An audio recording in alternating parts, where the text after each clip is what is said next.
देख रहे हैं स्टेट न्यूज बुलेटिन। मैं हूं आपके साथ अदिति। चलिए खबरों पर जाने से पहले नजर डाल लेते हैं अब तक की हेडलाइंस पर।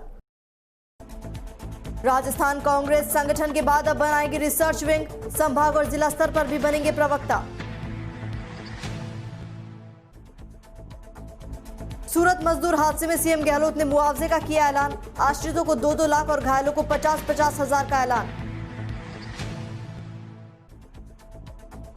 बाड़मेर में दुष्कर्म के बाद हत्या मामले में मुख्य आरोपी गिरफ्तार, 2 लोग हिरासत में।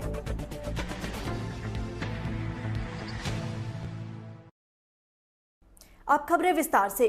राजस्थान कांग्रेस संगठन बनाने के बाद अब पार्टी की कामकाज को जनता तक पहुंचाने के लिए रिसर्च विंग बनाने जा रही है। प्रवक्ताओं और रिसर्च टीम के जरिए अपने संगठन के पदाधिकारियों को कांग्रेस इन योजनाओं का प्रसार करवाएगी। राजस्थान कांग्रेस संगठन बनाने के बाद अब रिसर्च विंग बनाएगी। इस विंग के माध्यम से कांग्रेस की योजनाओं को पदाधिकारियों के माध्यम से आम जनता तक पहुंचाया जाएगा। वहीं इस बार प्रवक्ता न केवल प्रदेश स्तर पर बल्कि संभाग और जिला स्तर पर भी बनाए जाएंगे।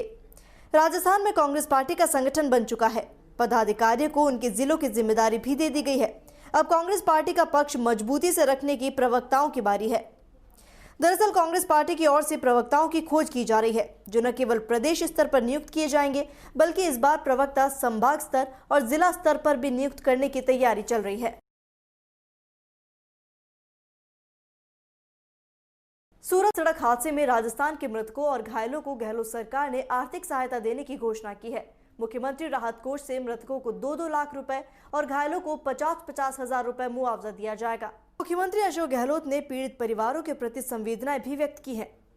गुजरात के सूरत में कोसांबा में दर्दनाक हादसे में राजस्थान के 15 लोगों की मौत हो गई थी।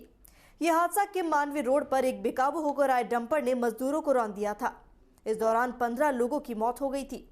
बताया जा रहा है कि मृतकों में एक ही परिवार के 6 लोग हैं। सड़क हादसे पर सीएम अशोक गहलोत ने दुख जताया। गहलोत ने कहा, बांसवाड़ा के कई मजदूरों की हुई मौत के बारे में जानकर गहरा दुख हुआ।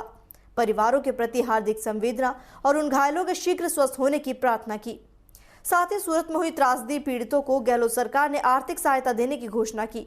राजस्थान सरकार मृतकों के परिवार को 2-2 लाख रुपए और घायलों को 50-50 हजार रुपए सीएम राहत कोष से मुआवजा देंगी।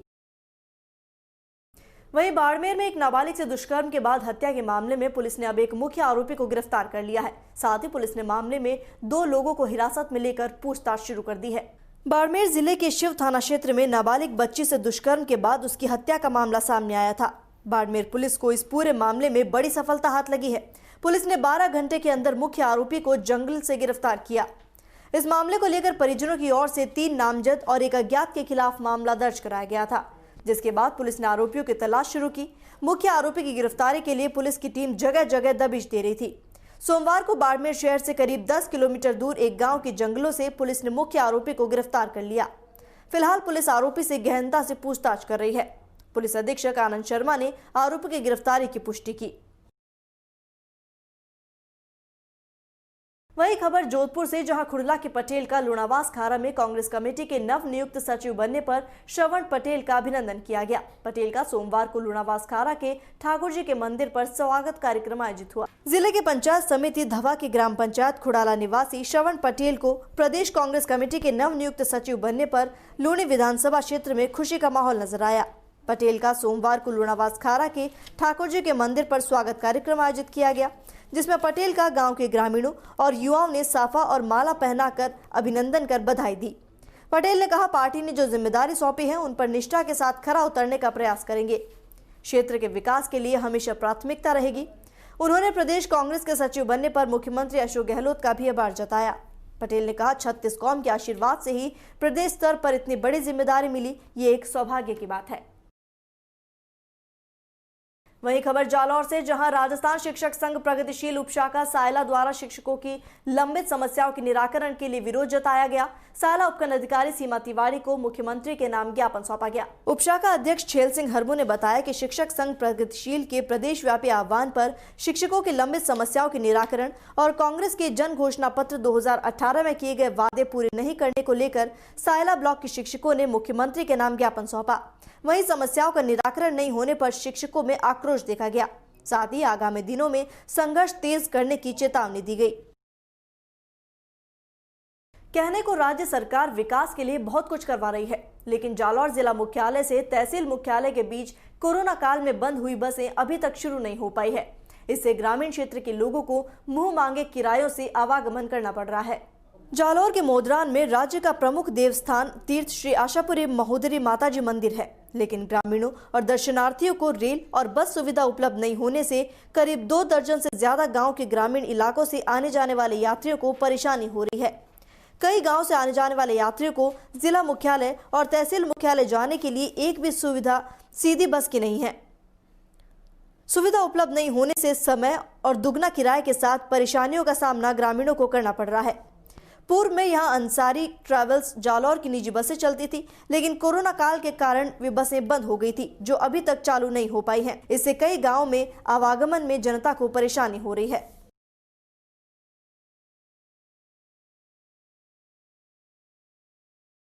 जालौर के तवाव में मेघवाल कॉलोनी में स्थित कुआं जो पूरी तरह से खुला हुआ था, इसके कारण आए दिन दुर्घटना की आशंकाएं बनी रहती थी। इसे पूरी तरह से आज प्रशासन ने ढक दिया।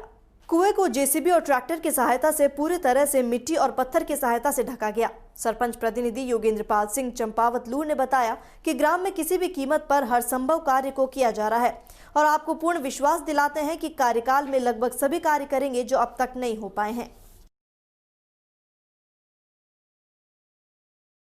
मैं सरपंच प्रतिनिधि ग्राम पंचायत जोड़वाड़ा योगेंद्र पाल सिंह चंपावत। जोड़वाड़ा ग्राम पंचायत के अंदर हर कार्य हो रहे हैं और मैं आपको विश्वास दिलाना चाहता हूं कि आने वाले 5 सालों में जो कार्य नहीं भी हुए हैं वह भी कार्य होगा। और अपना पिछले 2-3 दिन पहले मुझे एक और चीज की जानकारी हुई कि मेघवालों के वहां पे काफी सालों से एक अपना कुआं जैसे कि अपना बंजर पड़ा था, उसमें आए दिन कोई भी दुर्घटनाग्रस्त हो सकती थी, उसकी जानकारी मुझे हुई। उस जानकारी को मैंने ध्यान में रखते हुए उसके लिए मैंने जेसीबी और ट्रैक्टर की मदद से उसको कुएं को बंद करा दिया। अब ऐसी कोई भी दुर्घटना नहीं होगी और मैं आपको विश्वास दिलाना चाहता हूं कि आप निश्चिंत रहिए। आने वाले दिनों में अपना जोड़वाड़ा पंचायत न कि जालौर में ही नहीं पूरे राजस्थान में नंबर 1 की पंचायत बनेगी। आप सबका साथ और सहयोग बना रहे। जय श्री राम। वही खबर चूरू से, जहां सरदार शहर में नगर पालिका चुनाव को देखते हुए पुलिस थाने में सीएलजी की बैठक हुई। बैठक की अध्यक्षता एडीएम रीना छिपा ने की। एडीएम रीना छिपा ने नगर पालिका चुनाव में शांतिपूर्वक मतदान संपन्न करवाने के लिए सदस्यों से सहयोग मांगा। उन्होंने चुनाव के दौरान लोगों को भाईचारा और आपसी सौहार्द बनाए रखने की अपील की। इस अवसर पर पुलिस उप अधीक्षक नरेंद्र कुमार, थानाधिकारी सतीश कुमार यादव ने शांति बनाए रखने में सहयोग करने का आह्वान किया। शहर नगर पालिका के चुनाव अभी होने वाले हैं। नामांकन प्रक्रिया जो है वो पूरी हो चुकी है, विड्रॉल की प्रक्रिया चल रही है। तो सीएलजी की जो आज बैठक है वो इसी को लेकर रखी गई कि आगामी आने वाले जो चुनाव है वो कम्युनिटी के साथ एक लाइजनिंग बनाते हुए सफलतापूर्वक हम संपन्न करवाएं। यदि इस मीटिंग के माध्यम से हमारा मुख्य संदेश यही था कि कहीं भी किसी भी प्रकार की संवेदनशील स्थितियां यदि बन रही है तो हमें समय से अवगत करवाएं ताकि हम स्वतंत्र और निष्पक्ष चुनाव जो है वो करवा पाएं। Thank you. कुचामन सिटी में कुचामन पुलिस थाना और यातायात पुलिस के तत्वाधान में 1 माह तक चलने वाले राष्ट्रीय सड़क सुरक्षा माह का शुभारंभ किया गया। लॉयंस क्लब कुचामन फोर्ट के सदस्यों ने ट्रैक्टर ट्रोलियों के रेडियम पर रिफ्लेक्टर लगवाए और चालकों को पैम्पलेट वितरित किए। लॉयंस क्लब के सदस्यों ने बस स्टैंड और सीकर रोड पर वाहन चालकों को सड़क सुरक्षा और यातायात नियमों की जानकारी से संबंधित पैम्पलेट बांटी। थानाधिकारी रामवीर जाखड़ ने बताया कि 1 माह तक चलने वाले सड़क सुरक्षा जागरूकता कार्यक्रम में विभिन्न कार्य आयोजित किए जाएंगे, जिससे शुभारंभ पर लॉयंस क्लब कुचामन फोर्ट के सौजन्य से रिफ्लेक्टर लगाए गए और पैम्पलेट वितरित किए गए।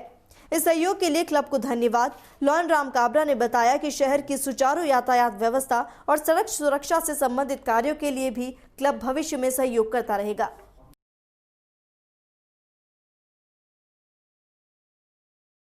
सुरक्षा के बारे में समय समय पर यातायात पुलिस, थाना पुलिस, एनजीओ और परिवहन विभाग द्वारा लोगों को जागरूक करने के लिए कार्यक्रम चलाते रहे हैं। इसी क्रम में 18 तारीख से आज से ये सड़क सुरक्षा का प्रोग्राम शुरू हुआ है, जिसमें लोगों को जागरूक करने का अभियान है। लोगों को जागरूक करने के उद्देश्य से कुचामन में लॉयंस क्लब के सौजन्य से पैम्पलेट वितरण, लोगों को हेलमेट लगाने की शिक्षा देना, स्कूलों में जाकर लोगों को जागरूक करना, जीप चालकों को जागरूक करना, यातायात नियमों की पालना करना और सड़क सुरक्षा से जो कल्पित मौतें होती हैं उनसे रोकथाम के कई नियम कायदे बताए जाते हैं। ये बेसिकली लोगों को जागरूक करने का अभियान है ताकि लोग स्वयं प्रेरणा से नियमों का पालन करें। इसी क्रम में आज से ये अभियान शुरू किया गया है। इसमें सभी स्वयंसेवी संस्थाओं, लॉयंस क्लब, उत्तराखंड पुलिस, यातायात पुलिस के सहयोग से ये शुरू किया गया। आगामी कई दिनों तक ये अभियान चलता रहेगा। वही खबर 12 से, जहां हरनावदा शाहजी के राजकीय उच्च माध्यमिक विद्यालय में सोमवार को प्रथम दिवस कोरोना गाइडलाइन की पालना अनुसार स्कूल खुले। पहले दिन ही सीबीओ भगवत किशोर निरीक्षण करने पहुंचे। इस दौरान कार्यवाहक प्रधानाचार्य मोहन लाल नागर, स्टाफ सचिव कमल किशोर ने विद्यालय द्वारा की गई व्यवस्थाओं का निरीक्षण कराया। साथ ही आए आरपी सूर्य प्रकाश शर्मा ने भी व्यवस्थाएं देखी।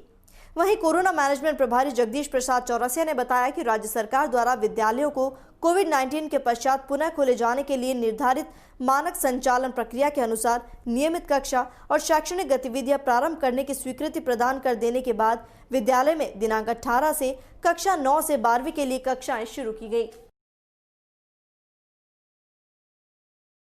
और फिलहाल स्टेट न्यूज बुलेटिन में इतना ही। देश और दुनिया की तमाम खबरों के लिए बने रहिए डीपीके न्यूज के साथ। नमस्कार।